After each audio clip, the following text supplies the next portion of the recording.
Friends of more, friends of the management of reality. This is our weekly English language podcast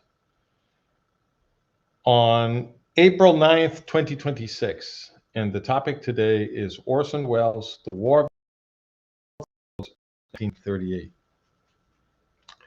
This is a topic dear to my heart because it goes to the heart of what it means to manage our reality. And the story that I'm going to talk about today is a very famous one. You may have heard about this. It's very possible, not guaranteed, but very, very possible that you've heard people in the older generations tell you about this. And if you didn't, then perhaps you heard it. If you studied communications, you definitely heard it from your professors, or maybe you heard it from professors in adjacent fields like in sociology or psychology, because this is really very famous, and it's supposed to be relevant to all of social science, right?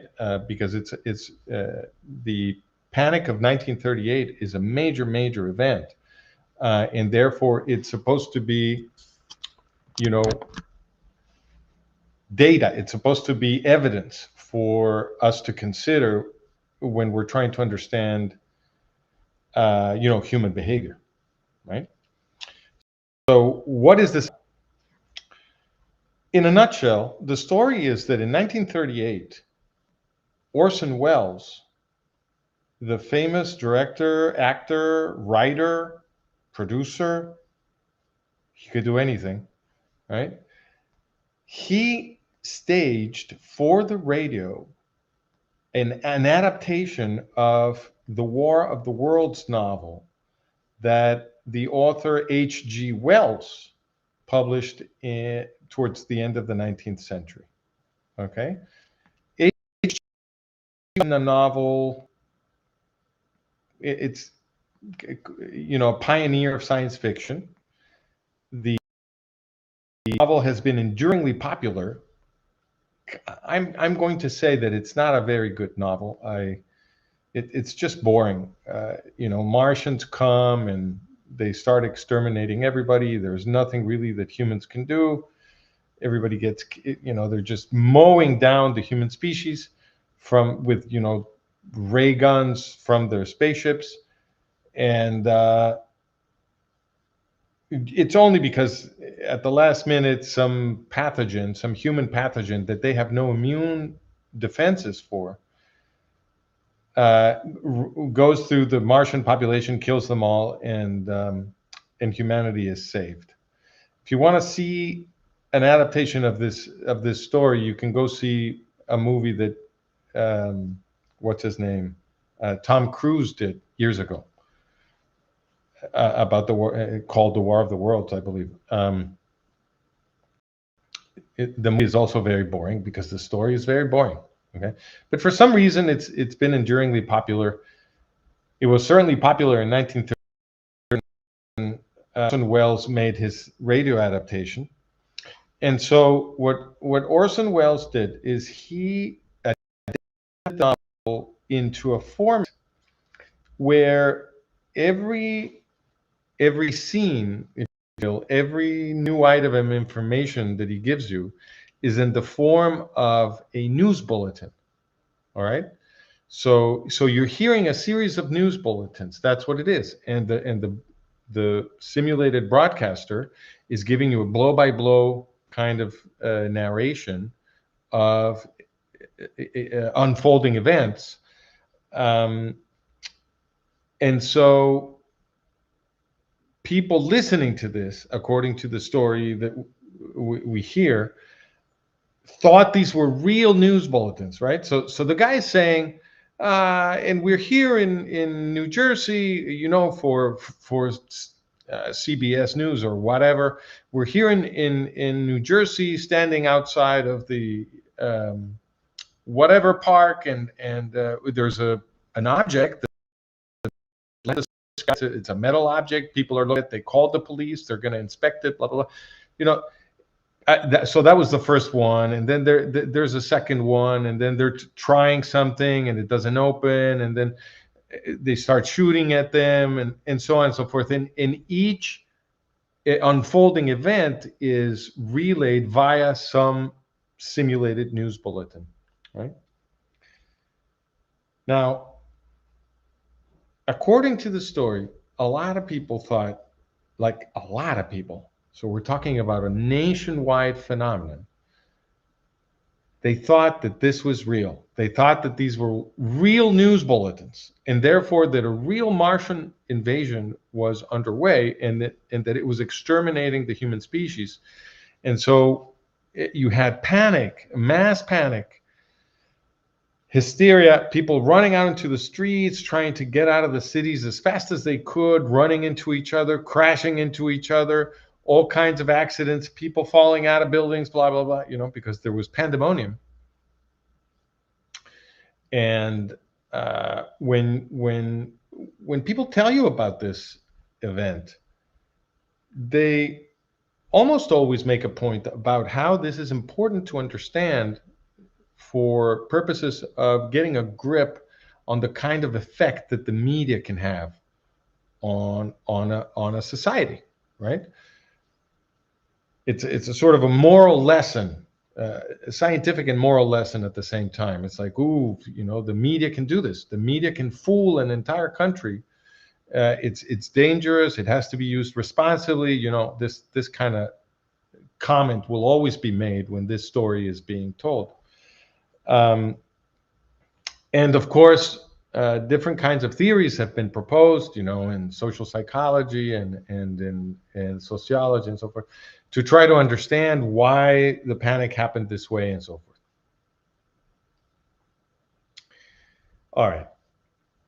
Now, in schools of communication, in other words, in departments of communication at universities, in other words, in the departments where the people who work in the media are trained, people that produce media content and that massage media content and distribute media content, blah, blah, blah.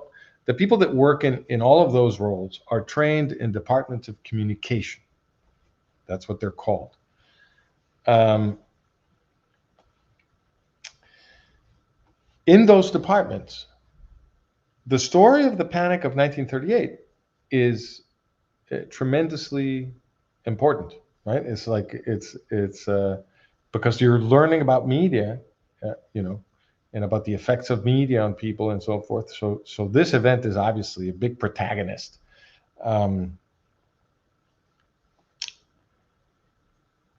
So you're supposed to absorb this.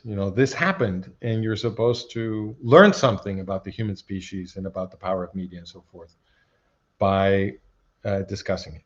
All right. Now, where did this happen? It happened in CBS Radio. Okay, CBS Radio was the radio station broadcasting Orson Welles' adaptation of The War of the Worlds. Now, there's a group of historians. I'm forgetting to show you the. This is because I'm doing everything alone today. So if I make mistakes, please be patient, because today I'm doing everything by myself. All right, so I'm going to share my screen for a second here. No, that's not what I meant to do. See, you have to be patient. Okay, forgive me. Here we go. All right. So what you are seeing now on your screen is the article we wrote some time ago on this topic. And I'm doing the podcast now, even though the article was published some time ago, because I know that I have lots of new readers who are not familiar with the work that we've been publishing over the last couple of years. So this is something you may want to go read, because it's fundamental to the main message of our effort, to the management of reality. We're trying to understand how the management of reality works. In other words, how the institutions of media and academia are used by a clandestinely organized centralized power to produce a reality in which you navigate. Okay, everything you think is true about the world is produced through the media and through the universities. You have direct access to nothing, basically. So whatever your model of the world, you're constructing it through inputs that are coming to you from the media and from the universities. Okay, those are the meaning-making systems that are giving you your picture of reality. So this is one of the sort of foundational pieces that we've published to try to get you to see how this works. Although, of course, everything we do is in a way related to this. So you can go read this article, and you'll see that it's everything that happened is quite interesting. And I'm going to be more or less following the structure of the article, although I won't give you obviously as much detail as is in the article. Everything is carefully footnoted and documented, and it leads you to the other resources which you may want to go check out. All right, so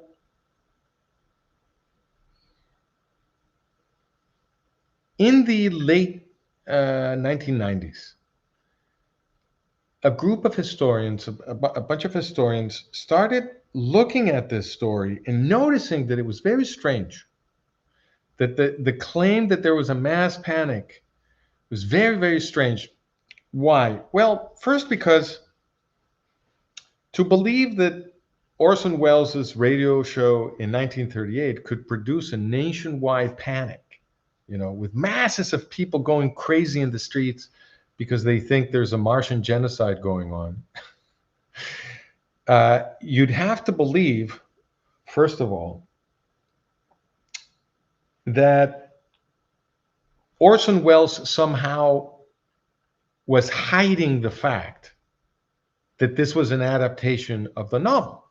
Because unless Orson Welles was hiding this, unless he was kind of playing a prank on the entire country, right, by pretending to be doing a real news broadcast rather than making it clear that it was a simulated news broadcast in a work of fiction, right? He was doing a work of fiction.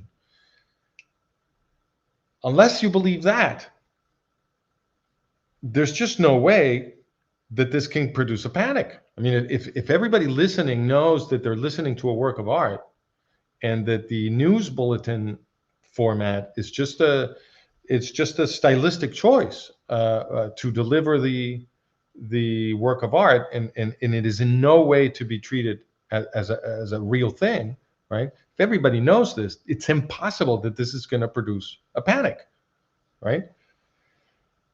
You also have to believe that pretty much the whole country was listening to Orson Welles' broadcast, because unless you believe that, how else are you going to get the result of a mass panic from coast to coast, which is what supposedly happened, right?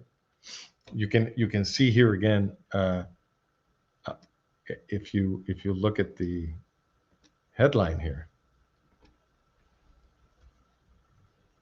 See there, it says radio play terrifies nation, right? Terrifies nation. It's the entire country supposedly going crazy, right? So think about it. It needs to be true that Orson Welles was playing a prank on the entire country, right? And it needs to be true that everybody's listening to him. Otherwise, how can you terrify the nation, right? And all the newspapers said this on the morrow of the supposed event, right? We'll get back to that. But they all said that there had been a nationwide panic. All right, so let's tackle these two points of skepticism in turn. So first of all, was Orson Welles playing a prank on US citizens? Absolutely not.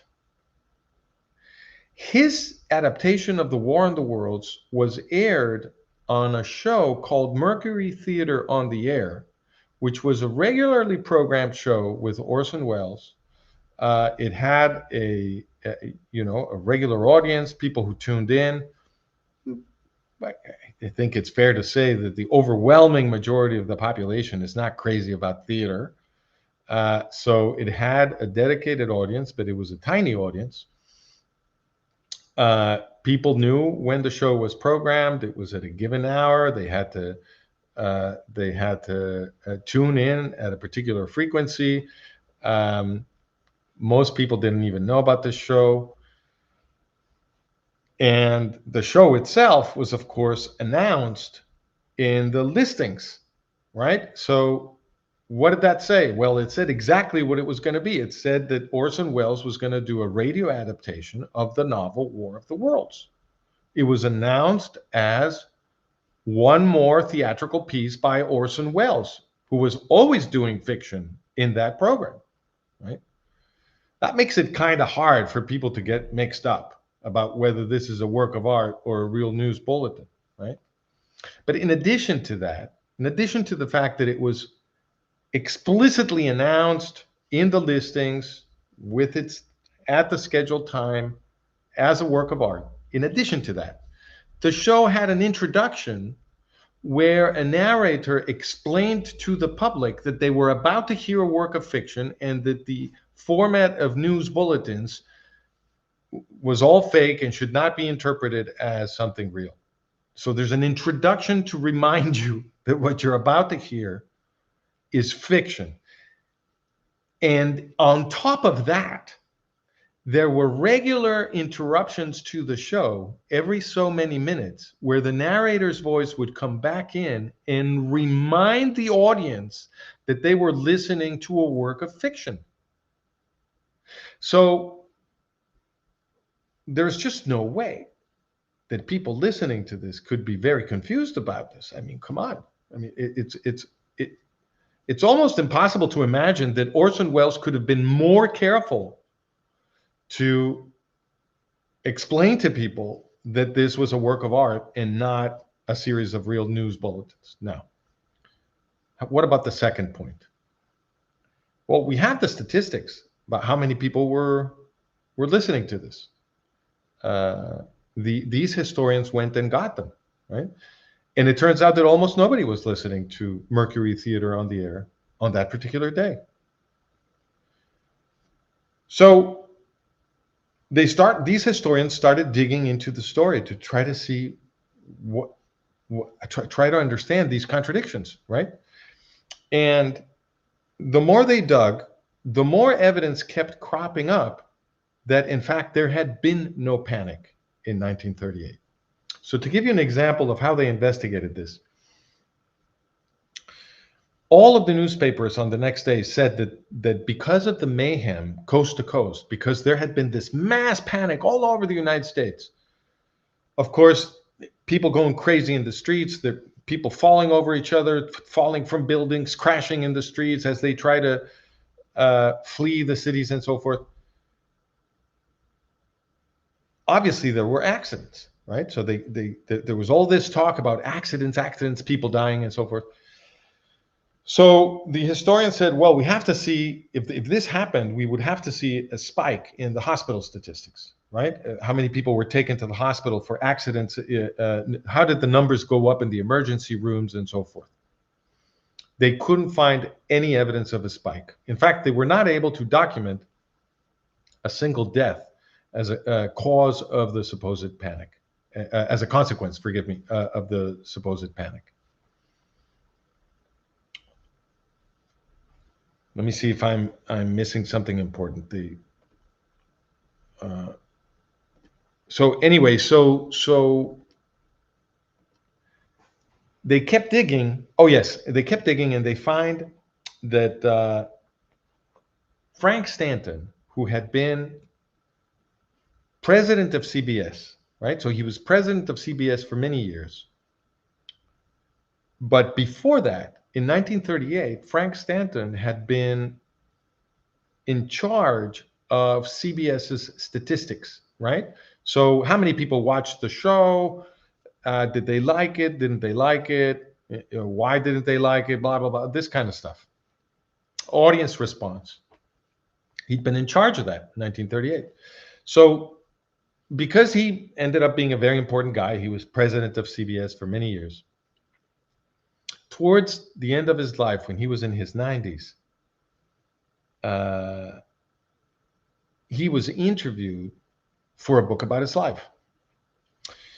And obviously, one of the things that he was asked about was the Panic of 1938, because he was in charge of audience response statistics when this supposedly happened. Now, Frank Stanton was in his 90s at the time, and this may have made it probably made him a little careless. He wasn't thinking, I think, too carefully about the consequences of what he was saying, what he was revealing. Because when they asked him about the Panic of 1938, he said, "Oh yeah, we did the regular, gathering of audience response data and so forth, and no, almost nobody heard it. Almost nobody was tuning in, and the few people who did hear it, they all understood that it was a prank." He said something like that. Now, prank. When he said prank, he was playing along with the official story, because the official story is that Orson Welles played a prank. Because if you don't say that, it doesn't make any sense that people got scared, right? So the official story did become that Orson Welles had been mischievous in some way. So he used the word prank, which is still within that. But he said that most people had seen it as a prank and they had not been scared, right? So the historians who looked into the Panic of 1938, see this interview and they're like, oh, so Frank Stanton he had the statistics all along. And it turns out that nobody had been scared. Nobody was scared. It was just made up. So they keep digging and they're trying to understand why would the newspapers lie? Okay? Because if there was no panic, and in fact, the readers of the newspapers, some readers wrote to the newspapers complaining about the story. These historians give you this evidence as well, right? Because letters to the editor, how people write to the newspapers and then the letters get published. There are published letters from that time in letters to the editor saying, "What are you talking about? There was no panic. This is just a lot of baloney." Saying I was standing in the street while Orson Welles' broadcast was going on and everybody was normal. Nothing at all happened. What are you talking about? Why are you guys reporting a panic? Nothing happened.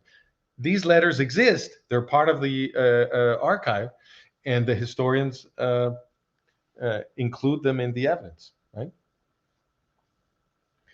So why did they do this? If the panic was non-existent, why did all of the newspapers report a panic? That's an interesting question. And another interesting question is how to explain this quote-unquote scientific study done by Hadley Cantrill. So Hadley Cantrill was this sociologist, I think, or psychologist, sociologist, I think, at the Office of Radio Research in Princeton. And this guy writes an entire study, quote unquote. First it's an article, then it becomes a book, and he's supposedly investigating the panic. And he's got all these statistics and blah, blah, blah. And he writes a whole theory to explain why the panic happened, right? What is this telling us about human nature and blah, blah, blah. And that becomes sort of the academic seal on the whole event, right? So, because if Hadley Cantrill, this great expert from Princeton, is writing a whole book to explain the Panic of 1938, well, it must have happened. Otherwise, his activities trying to explain it are absurd. And this is how your reality is managed, right? They do things that almost force you to conclude that something is true, because otherwise the behavior of all these people would be nonsense. And that's hard for you to imagine as possible.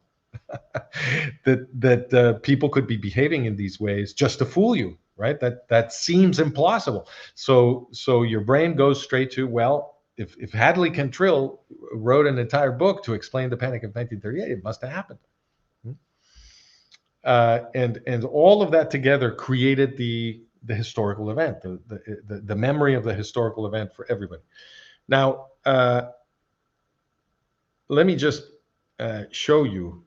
Let me go back to the screen here, because I don't want to forget to show you the article that made me get interested in this. So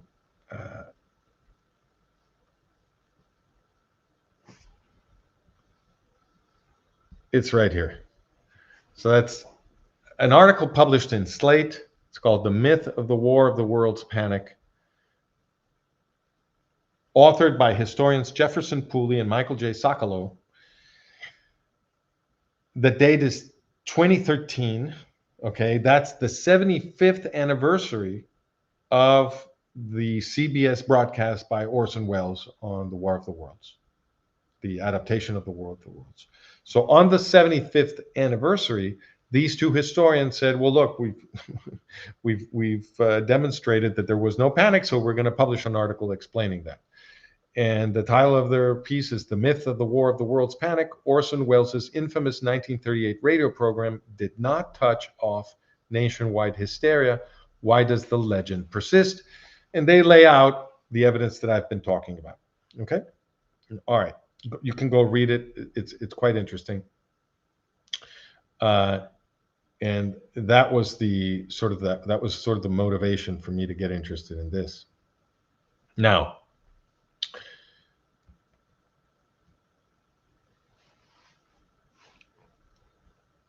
why did the newspapers do this?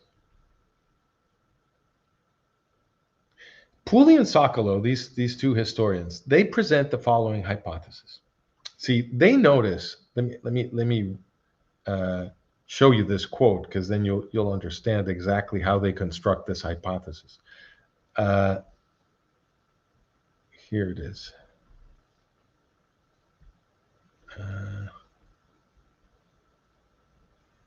Here it is. So what you're seeing on the screen is,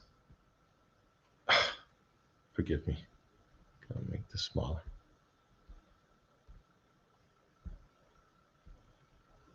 Remember, I'm doing this by myself. All right, so it says, quote, in an editorial titled "Terror by Radio," the New York Times reproached radio officials for approving the interweaving of blood-curdling fiction with news flashes offered in exactly the manner that real news would have been given. Warned editor and publisher, the newspaper's industry's trade journal.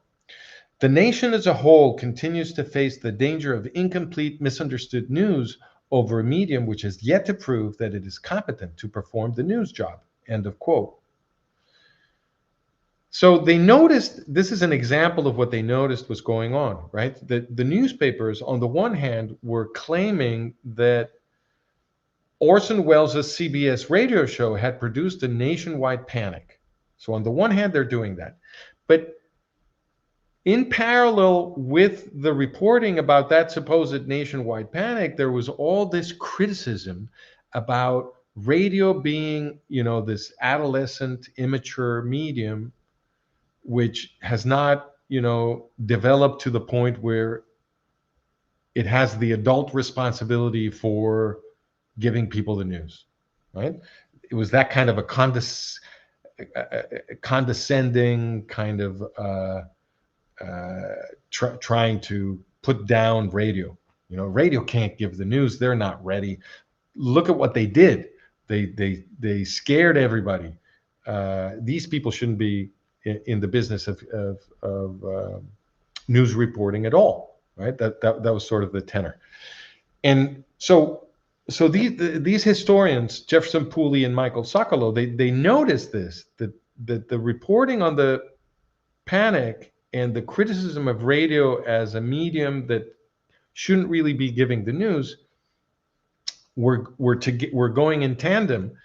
And so that leads them to the hypothesis that since radio was beginning to do news, and that was taking audience away from the newspapers, right? People were substituting getting their news from the newspapers to getting it from radio. And that was endangering the source of revenue for the newspapers because they depend on uh, advertising revenue that previously they had no competition for in radio, right? All of the advertising revenue for news was going to the newspapers because they were the only ones doing news. But now that radio is a new mass medium that is doing news, a lot of that money is going to go to radio, and newspapers are going to lose out, right? So these historians say it seems like what's going on here is that the newspapers attacked radio and accused them of causing a panic because they wanted to ruin the prestige of radio and get all, sort of get radio out of the business of giving the news and then recover all of that stream of revenue for newspapers. Okay, that's the hypothesis. Notice that this hypothesis is a conspiracy theory, and that makes it a very rare kind of hypothesis in mainstream academia. You almost never see this because in mainstream academia, conspiracy theories are absolutely taboo. You just can't get away with it. If say a PhD student tries to defend a conspiracy theory for his or her PhD thesis, never going to happen. The advisors will not allow it. You won't get your PhD if you try to defend a conspiracy theory, right? It's that level of taboo. And of course, if you send an article, an academic paper to one of these academic journals defending a conspiracy theory, almost certainly it will not get published. Okay, it's a real taboo. Of course, this happens informally too. It doesn't just happen institutionally.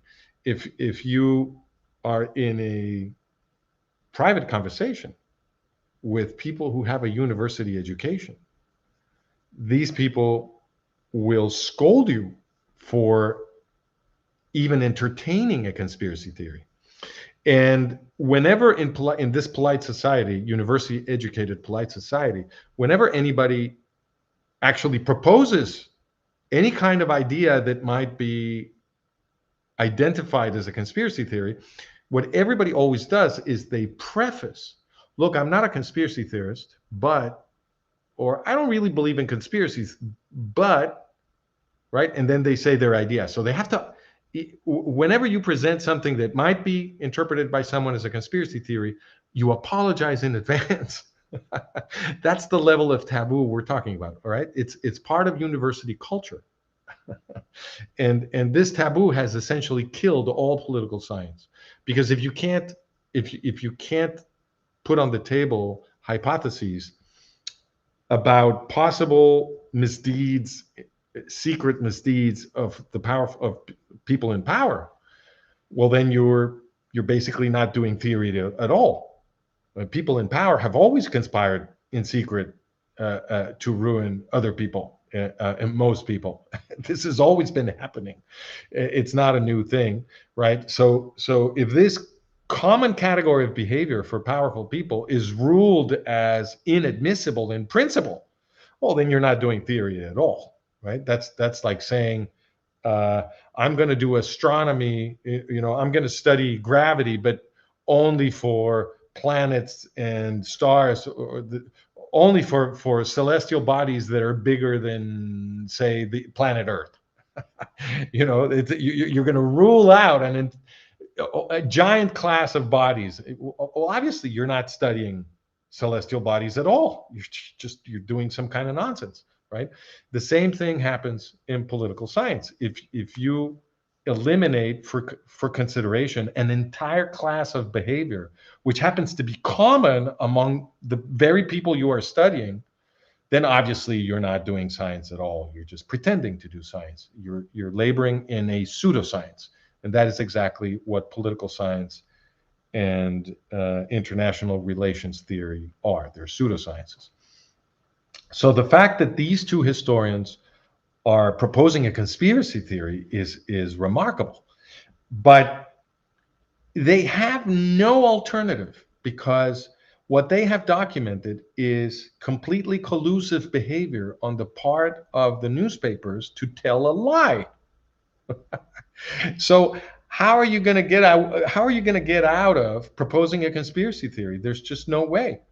They have identified a newspaper cartel in 1938, a hidden monopoly that somehow caused all of the newspapers to tell the exact same gigantic lie in 1938, right? You need a conspiracy theory.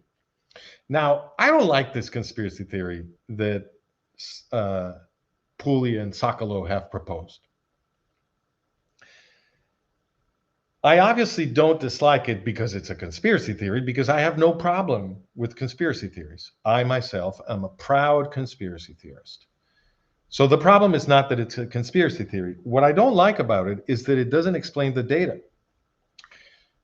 So if Puli and Sokolow were right, that the newspapers did this because they were trying to wreck radio and get back all the advertising money that radio was stealing from the newspapers, fairly. If that were true, then you would expect radio to defend itself, right? I mean, why should radio allow newspapers to kill it?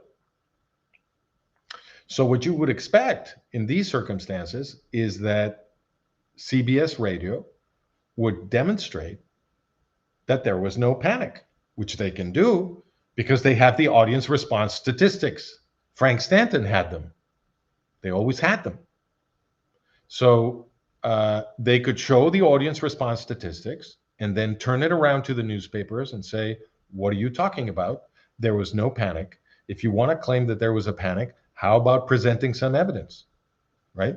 And they could start polling people. Did you see a panic? Did you see a panic? Nobody saw it. So there was no way to show that there was a panic because no panic had happened. The only reason people thought there had been a panic is that all the newspapers said so. And so all of the people who never saw a panic thought, well, I guess it didn't happen in my neighborhood, but there must have been a panic since all the newspapers are saying it, right? This is how people got convinced that there had been a panic. And then there was Hadley Cantrill's book, studying the supposed panic, making theory about the panic, right? Which then makes everybody think, well, I mean, it would be crazy for Hadley Cantrill to be investigating a panic that didn't happen, right? So there must have been one. So if Puli and Sokolow are right, CBS has to defend itself. That's the only thing that makes sense. But that didn't happen. CBS didn't trot Frank Stanton out to show the audience response statistics. They didn't attack the newspapers for their lies. What CBS did is send Orson Welles to give a press conference to apologize for causing a mass panic. Orson Welles, who of course knew that he had not caused a mass panic, because he would have needed to be playing a prank on US citizens, which he had emphatically not done. He had been very careful to say in the listings that it was an adaptation of a novel, and he had said it in the introduction, and he had interrupted the show multiple times during the show to remind people that this was a work of fiction, okay? So CBS trots out Orson Welles to give a press conference to apologize for causing a mass panic, which could have exposed CBS to lawsuits, right? If any of that had been real, right? Anyway, what this suggests is that the cartel was bigger than just the newspapers. Yes, there was a cartel, but it included radio, because radio is here obviously collaborating with the claim that there was a mass panic.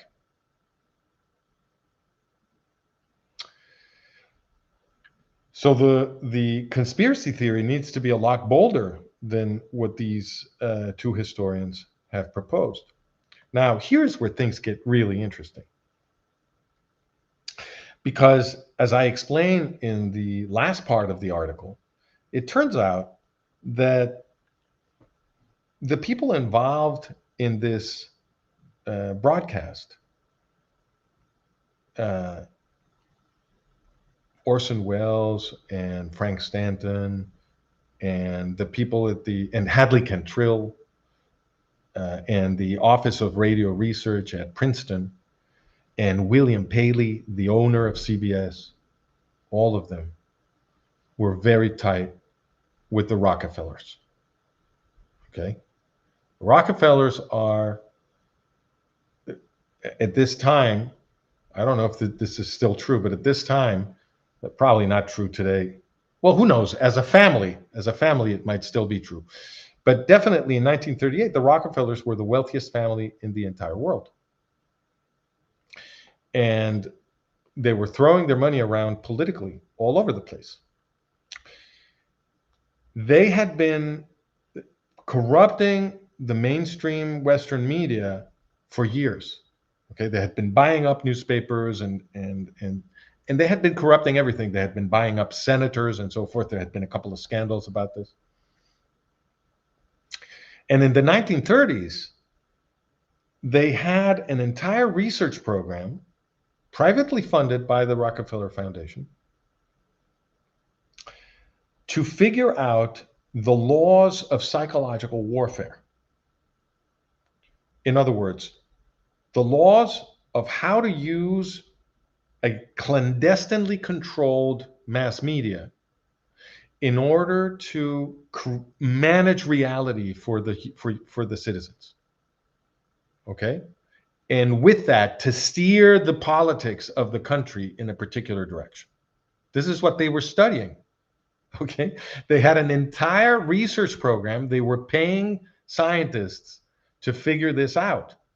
And among those were the scientists at the Office of Radio Research at Princeton, where Hadley Cantrill, the author of that supposed study of the mass panic, Hadley Cantrill, Paul Lassersfeld, and a few other people were working. And those people were working with Frank Stanton at CBS. Okay, they were all buddies, all doing research together. And meanwhile, William Paley, the owner of CBS, was very close to Nelson Rockefeller. Okay, and Orson Welles was also getting Rockefeller money. He would. I'm going to write an article about that hopefully soon, because it's also very interesting. Now, and it'll take us, and that other take us into the topic of Citizen Kane and so forth, which is an Orwell is always supposed to be the best movie ever made, right? Every time somebody says Citizen Kane, they have to follow that with the best movie ever made. It's not the best movie ever made. It's not really that good a movie, in my opinion. Cinematography, some interesting tricks of direction and so forth. It's not useless, but it's certainly not the best movie ever made. Anyway, all these people are in the Rockefeller network, and they're all involved in this Rockefeller effort to discover the laws of psychological warfare at the same time that the Rockefellers are corrupting the entire media. Sarnoff at RCA, the other radio, was also very close to the Rockefellers. Right? So what's the reasonable hypothesis here? In my view, that this was a kind of a test, right? They were trying to see if they could use the radio. Well, actually, the entire media system. See if they could use the entire media system to produce a fake historical event, right? In 1938, they thought they were ready. They thought, yeah, we have enough control over the mass media, and we want to see if we can produce a fake historical event. And that's what they did. Now, check this out. What they did is obviously way more dramatic than a one-day panic, okay? Because it took 75 years for Pooley and Sokolow and a few other historians to figure this out and write about it. So we're talking about 75 years, not just a few people, everybody. Now, I say this because there's a very famous saying attributed to Abraham Lincoln that goes like this: you can fool some of the people all of the time and all of the people some of the time, but you can't fool all of the time. And that's a very kind of optimistic theory of human gullibility, which by attributing it to Abraham Lincoln has been made respectable, right? And it's supposed to be democratic, right? The truth will out. Sooner or later, the majority will understand, and the truth will out. You can fool a few people forever, and you can fool all of the people for a little while, but eventually the truth will out, is what Abraham Lincoln or said this saying, okay? But what happened in 1938 is a prima facie demonstration that you can fool all of the people all of the time. This can be done. It was done in 1938. Okay? The original story actually agrees with Abraham Lincoln. So they told us that that Orson Welles' radio broadcast had fooled the entire nation, but one day. Right? So it fooled most of the people, but just for a very small period of time. And then after one day, people knew there had been no Martian genocide, back to normal. So that agrees with the Abraham Lincoln quote, with the what we might call the Lincoln theory of gullibility. But what really happened is not so optimistic, or rather is consistent with a much more pessimistic theory, right?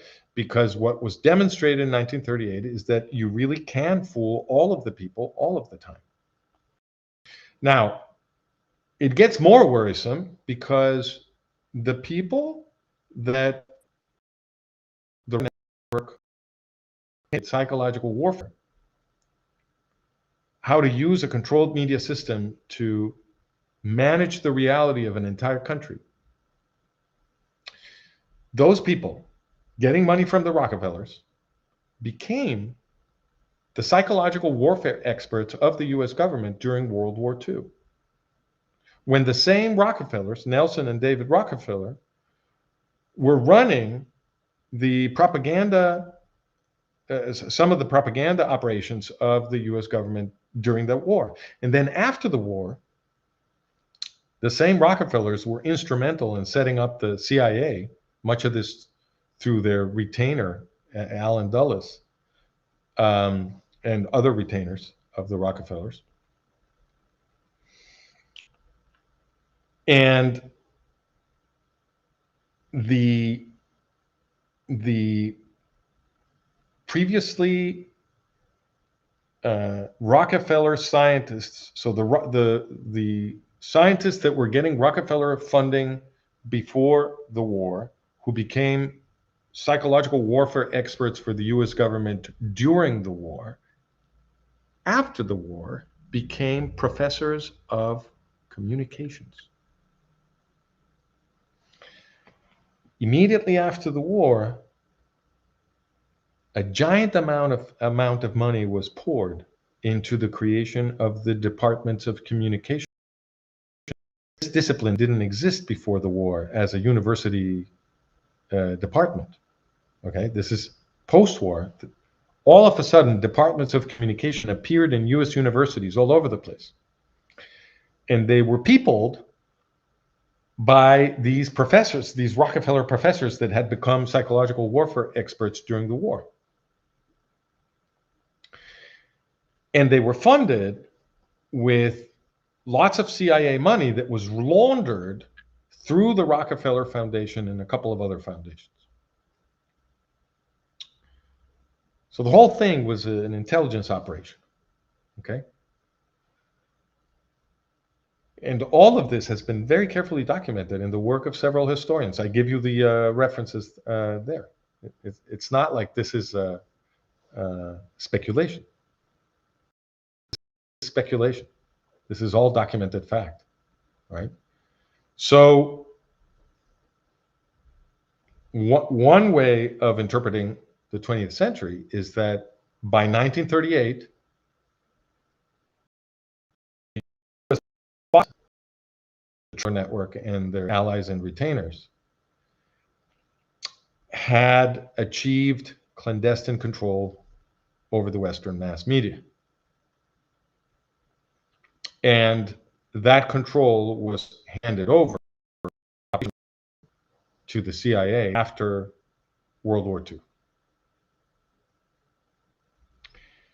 And of course, we have other investigations on at management of reality. If you go look in the archive for the Iran-Contra series, you will see part 4 of the Iran-Contra series talks about part of the congressional investigation, Iran-Contra investigation, found that effectively the CIA was corrupting the entire mainstream media. This was discovered in the congressional Iran-Contra investigation. Of course, you would expect this. This was going on since 1938, at least. Okay. Now, the public never learns about this because, for example, when it was discovered by the congressional Iran-Contra investigators that the CIA was doing this to the Western mass media, the information, the draft chapter of the congressional Iran-Contra report explained this. This was moved from the final draft of the report. So US citizens never got to see it. It surfaced later thanks to a couple of independent Iran-Contra investigators who published it in the journal Foreign Policy. And I'm going to show you that so you can go read it, because I know people are going to be very interested in this. So look, you go to the archive, right? You go to Management of Reality. I don't know why that is so small. You go to the archive. Let me recover this. Yeah, there you go. Go to the archive and you type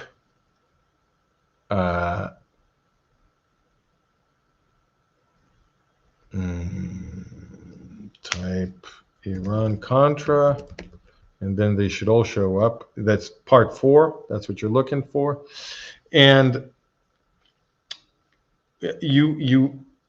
I'll get, everything that these guys described about the suppressed draft chapters in here, and you can also go read their article. Okay, I link you to their article.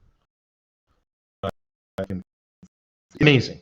The CIA had to control and corrupt and control the entire mainstream media, described by the congressional investigators as Orwellian.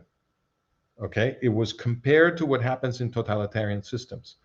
Now, it's not the first time that this kind of thing is discovered in the US Congress. The exact same thing had happened when was this? During the church committee hearings, which was 10 years before. So a decade before, the church committee hearings in the US Congress uncovered that the CIA was corrupting the entire press and academia. And once again, this was suppressed. In other words, it was necessary for Carl Bernstein, one of the two famous Watergate researchers, journalists. It was necessary for Carl Bernstein to do his own research on this and publish a piece on Rolling Stone for anybody to learn that the church committee had actually found the CIA doing this. The church committee was set up to investigate the clandestine activities of US intelligence because all kinds of crimes were being committed. One of the things that they found was that the CIA and the US military were spraying US citizens, with experimental bioweapons. We have an article on that too, if you want to go read it. You can look for it in the archive. And something else that the church committee hearings uncovered was MK Ultra, the mind control program of the CIA. We're using drugs and electroshock, and they were using people as guinea pigs that didn't even know that they were being used in this way, and so forth. All kinds of medical crimes were committed by the CIA with MK Ultra. So all of this stuff had already come out, including corruption of the media, and it keeps getting, especially the stuff about the media, because if you don't think the media is independent, then they can no longer manage your reality. See, so it's very important to suppress that. So anyway, the conclusion that I reach is that at least by 1938, Western media system, and we were all born. Everybody alive today was in reality, and this is why it's so difficult to claw our way back to reality. And what we need to do is study, manage it scientifically. Can never get out. We can never get outside of the envelope. We are Truman in the Truman Show. We are Truman. That's who we are. And we have an article about that too. We have an article analyzing the Truman Show as a metaphor of our condition and as a metaphor of the difficulty that we have doing a radical test of reality. It's very difficult for us. It's very difficult for us to imagine that the world we think we are seeing, which is coming through the media, we can't see it directly. It's always coming to us through the media. And it's very difficult for us to subject that reality to a radical test. Very, very difficult. That's what the Truman Show is a good metaphor for. Very good metaphor, because what this Truman Burbank, the central character in that movie, is he gets all of reality to a radical skeptical test, right? It's a very difficult thing to do. You feel like you're going crazy, right? So, of course, I'm not asking you to peel back physical reality, which is what happens to Truman, right? He needs to challenge even physical reality, not just social reality. But what I'm asking you to peel back is media reality. Media reality. It's not that scary. It's not as scary as what Truman does, but it kind of feels that way for us. Anyway, that's our show today. If you are not yet a subscriber, a paid subscriber on Substack, and you would like to come to the Q&A, which is about to start right now, then I invite you to become a paid subscriber, and then you will be able to see in the email you got, if you're a Substack free subscriber, you'll be able to see the Zoom link for the Q&A that's about to start right now. And remember, if you become a paid subscriber, you're helping us do this work, which is very important for the defense of Western civilization. And we need every penny we can get, because we need to wake up all of our Western brothers in every country in the democratic West before this entire system is made to collapse. So pitch in, do your part, become a paid subscriber, and that'll allow us to do this work and to reach many, many more people. Thank you for coming. I'll see you next Thursday. And everybody who's a paid subscriber and wants to come, I hope I see you now in the Q&A. Bye-bye.